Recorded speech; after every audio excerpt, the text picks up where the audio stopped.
Hey everyone, my name is Dante and welcome back to Story Hub, your hub for the best stories on Reddit. This story is about my friend mother-in-law and her wedding. Strap in guys, this is a wild ride in which I did the thing that got me banned from any of her family functions. Plus a few threats of dismemberment and bodily harm. A good friend of mine from university was getting married. They had been a couple since junior year of college, through her 2 years in the Peace Corps and currently her return to this continent. 6 years in total. She had been to all manner of family functions and always came back with a strange story about how she thinks her mother-in-law secretly hates her. But she, being a very quiet and sweet person, pushed those thoughts aside. Point 1. She is vegetarian and Jewish, husband is not. She was invited and went to Christmas dinner and figured she would just eat sides. As well, she brought a vegetarian casserole. Mother-in-law. After knowing her for 3 years and being told by husband a few weeks before about not to forget friend doesn't eat meat, proceeded to put meat in every dish. Friend drank water and ate her casserole the whole night while mother-in-law cried to everyone that friend was so rude for not eating her cooking. Anyway, back to the story. A few friends and I were asked to be at the wedding. Friend has a huge family and so this was not going to be a small affair. Neither of them is particularly religious, but a friend said it would be nice to be married under a huppah. Think an arbor but 4 poles and covered with a white cloth and lots of flowers. Husband said he could care less and told her to go and rent one for the wedding.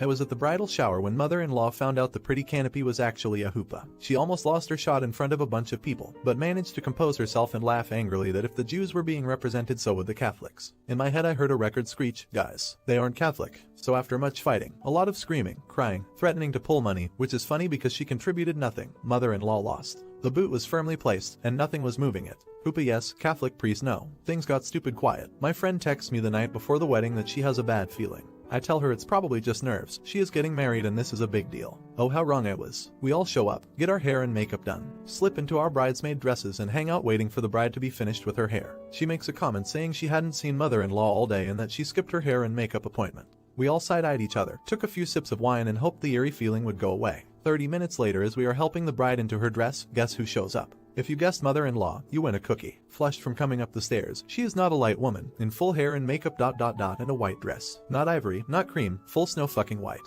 The dress was clearly a wedding dress. It was even from David's bridal, which she would later shout at me. Floor-length satin with a sweetheart beaded top, a bit of a train and off-white lace on the bottom. The dress was even tailored to her. This has been a long con she has orchestrated. The bride burst into tears and aunts and friends ushered mother-in-law out. We did our best to console the bride, touched up her makeup, and I made her promise that the dress would never be seen in a photo. She looked me dead in the eye and nodded.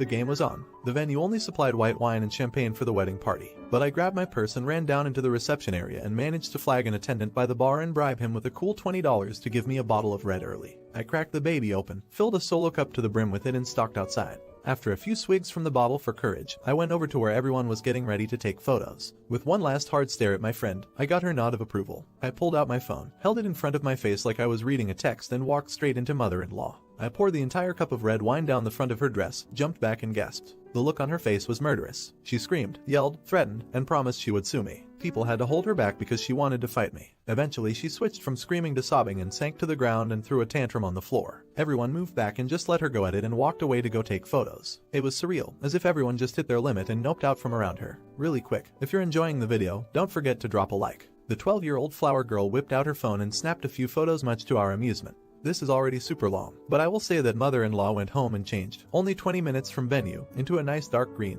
too small and low-cut dress. Because of this she missed all of the photos. Wedding was beautiful. I got death glares from everyone. She told that I attacked her with wine. No fucks were given as I drank and danced with friends. Bride thanked me in secret and 3 months later took me to the spa for a day of pampering. But I am officially that ISIS cunt to mother-in-law, and I'll take it with pride. Not the idiot. My mother CFBL, the creature from the Black Lagoon, showed up to my wedding in a white gown. Before she got through the door, our photographer stopped her and told her that she would not be in any pictures in that gown. Today belongs to the bride. They turned on a dime and left. Okay, so they got back at me by destroying my car while I was on my honeymoon.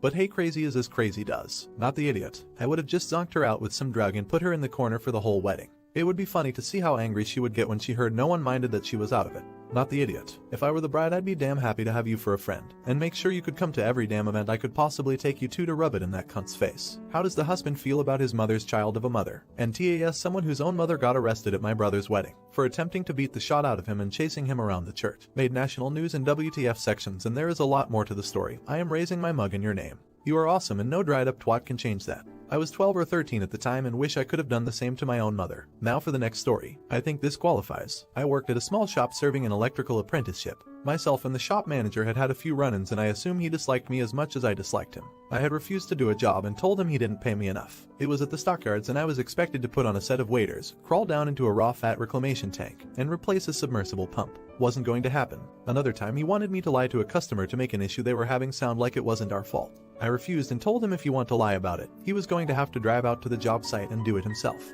He told me to keep my mouth shut and did come out. I think the only reason he didn't fire me was I was by far one of the most efficient and versatile employees. This fact had me questioning how much I was getting out of this apprenticeship and was passively looking around for another shop to apprentice at. My wage scale was structured and I got regular raises bringing me closer to journeyman's level over my time as an apprentice. So, I had to find someone that would sign up to complete my apprenticeship as well as want to hire me. One of our better journeymen had gone to another shop and had introduced me to the owners. We had talked about what it would take to get me to move. Things were progressing but nothing committed to at that point. Quite the malicious compliance. It's my evaluation and raise time. My manager calls me up to the conference room and explains that due to my performance and the shop being in a slow period he was not going to give me the 25 cents an hour raise as my contract said but was going to give me $1 more an hour once I became a journeyman. We argued and I told him if I can't trust you for a quarter why would I believe the dollar. The argument ended in him telling me if you don't like it you can always quit. Oh really? I picked up the conference room phone on the table in front of us and called the shop I had been talking with. I asked the owner if I brought my tools over today would I have a job. After a quick and uncomfortable discussion with his partner he said yes. I informed my manager I resigned effective now. I loaded my tools up, punched out and went straight to work that afternoon. Not the idiot. One of the reasons why I love being an electrician. 3 decades. So many once in a lifetime economic crashes. Never, not even once have I been unemployed longer than it took to make a phone call. Not the idiot. Last time I needed a job, I waited till my first day unemployed before I started looking. It was a Thursday. I was getting dressed for work first thing in the morning and the missus asked me where I was going.